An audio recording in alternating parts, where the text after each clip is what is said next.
बिस्मिल्लाहिर्रहमानिर्रहीम। Maths pan में खुश आमदीद।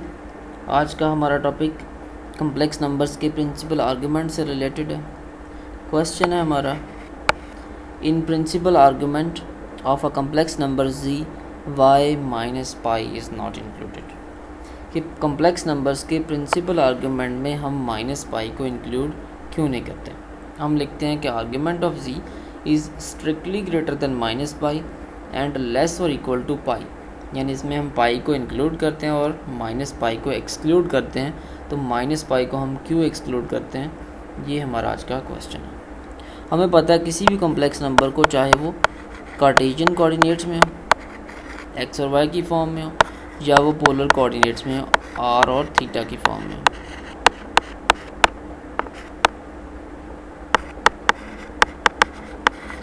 हमें दो चीज़ें चाहिए।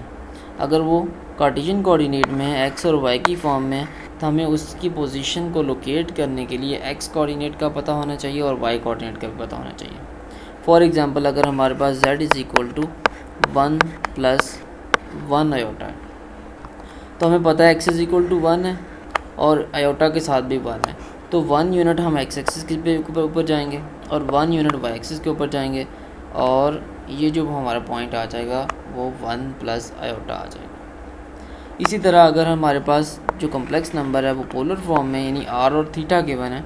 लेट्स से अगर हमें r is equal to 2 units given है और theta is equal to 45 degrees given है, तब हम क्या करेंगे, angle theta is equal to 45 degrees पे हम एक लाइन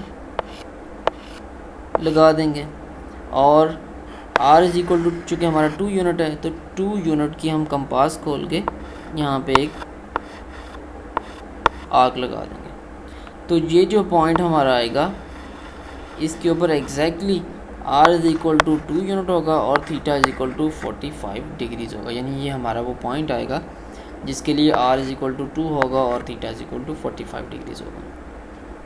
इसी तरह अगर हमारे पास कोई कम्प्लेक्स नंबर इस रियल एक्सिस के ऊपर लाई करता है, तो हम कहते हैं कि इस पॉइंट का जो एक्स एक्सिस के साथ जो एंगल बन रहा है वो 0 डिग्रीज़ बन रहा है। अगर कोई पॉइंट इस एक्सिस के ऊपर लाई कर रहा है, इमेजिनरी एक्सिस, और पॉजिटिव हो वो, तो उस पॉइंट का हम कहते हैं कि जो एंगल बन रहा है वो π/2 रेडियंस या 90 डिग्रीज़ बन रहा है एक्स एक्सिस के साथ। और जब भी हम एंगल को एंटी क्लॉकवाइज डायरेक्शन में लेते हैं तो पॉजिटिव कंसीडर करते हैं। और अगर कोई पॉइंट इस एक्सिस के ऊपर लाई कर रहा है, तो उस पॉइंट का एक्स एक्सिस से जो एंगल बनेगा वो पाई रेडियंस बनेगा या 180 डिग्रीज़ बनेगा। इसी तरह जब हम क्लॉकवाइज डायरेक्शन में बात करते हैं, अगर कोई पॉइंट इस रियल एक्सिस के ऊपर लाई करता है तो उसका एंगल 0 डिग्रीज़ ही रहेगा। अगर कोई पॉइंट इस नेगेटिव इमेजिनरी एक्सिस के ऊपर लाई करता है, तो उस पॉइंट का एक्स एक्सिस के साथ जो एंगल बनेगा वो -π/2 रेडियंस आएगा या -90 डिग्रीज़ आ जाएगा।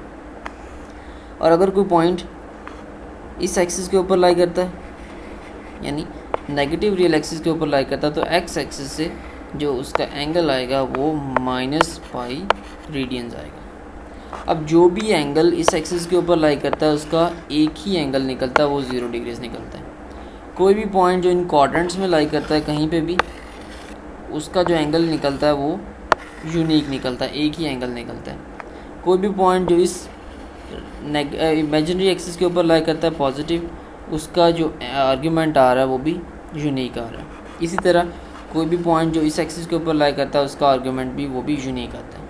जितने भी पॉइंट्स हमारे पास हैं जो इस नेगेटिव एक्स एक्सिस के ऊपर लाई करते हैं या नेगेटिव रियल एक्सिस के ऊपर लाई करते हैं, उनके लिए हमारे पास दो आर्ग्यूमेंट्स आ रहे हैं, एक पॉजिटिव पाई के साथ और एक नेगेटिव पाई के साथ। यानी अगर हम क्लॉकवाइज डायरेक्शन में मूव करेंगे तो हमारे पास एंगल -π निकल रहा है, और अगर हम एंटी क्लॉकवाइज डायरेक्शन में मूव करेंगे तो हमारे पास जो एंगल निकल रहा है वो पाई निकल रहा है। अब दो एंगल हमारे पास निकल रहे हैं, जो हमें पता है कि जो हमारा प्रिंसिपल आर्ग्यूमेंट आता है वो हमेशा यूनिक आता है, यानी प्रिंसिपल आर्ग्यूमेंट की एक यूनिक वैल्यू होती है हर कम्प्लेक्स नंबर के लिए। अब लेट्स से हमारे पास एक कम्प्लेक्स नंबर है -5 आयोटा, -5, वो नेगेटिव रियल एक्सिस के ऊपर लाई करता है। अब इसके दो आर्ग्यूमेंट हमारे पास निकल रहे हैं, एक पॉजिटिव और एक नेगेटिव, पॉजिटिव पाई और नेगेटिव पाई। अब क्वेश्चन हमारे पास ये आता है कि हम पॉजिटिव पाई लें या नेगेटिव पाई लें, जो कि आर्गूमेंट तो प्रिंसिपल आर्गूमेंट यूनिक नहीं होता है। तब हम क्या करते हैं, अब हमारी अपनी चॉइस होती है कि हम पॉजिटिव पाई को कंसीडर करना चाहते हैं या नेगेटिव पाई को कंसीडर करना चाहते हैं। तो अगर हम पॉजिटिव पाई को कंसीडर करना चाहते हैं तो अब हम क्या करते हैं कि जो हमारा आर्गूमेंट की जब हम रेंज लिखते हैं तब हम ये कहते हैं कि जो इस तरह से लिखते हैं कि हम माइनस पाई को एक्सक्लूड कर रहे हैं और पाई को इंक्लूड कर रहे हैं। जो मोस्टली बुक्स हैं उनके अंदर ये नोटेशन होती है कि वो माइनस पाई को एक्सक्लूड कर देते हैं और पाई को इंक्लूड कर देते हैं, और पास बुक्स के ऊपर ये भी नोटेशन होती है कि वो माइनस पाई को इंक्लूड कर देते हैं। माइनस पाई इज़ लेस और equal to argument is less than पाई।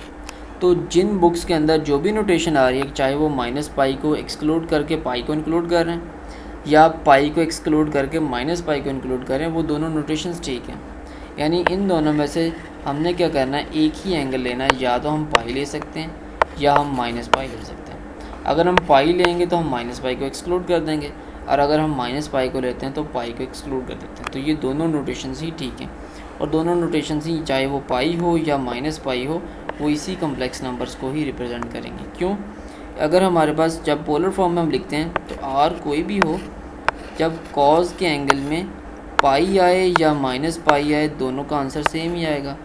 और प्लस आयोटा साइन के एंगल में पाई आए या माइनस पाई आए, दोनों का आंसर सेम ही आता है। साइन की वैल्यू पाई के ऊपर 0 हो जाएगी, और जो कॉज की वैल्यू वो पाई के ऊपर हो या माइनस पाई के ऊपर हो, दोनों के ऊपर आंसर -1 ही देगी। तो पाई ले लें या माइनस पाई ले लें, इन दोनों से कोई फ़र्क नहीं पड़ता। जो भी नोटेशन आपकी बुक के ऊपर लिखी हुई है उस नोटेशन के अकॉर्डिंग हम चल सकते हैं। So I hope you like the video. Thanks for watching. Like and subscribe my channel.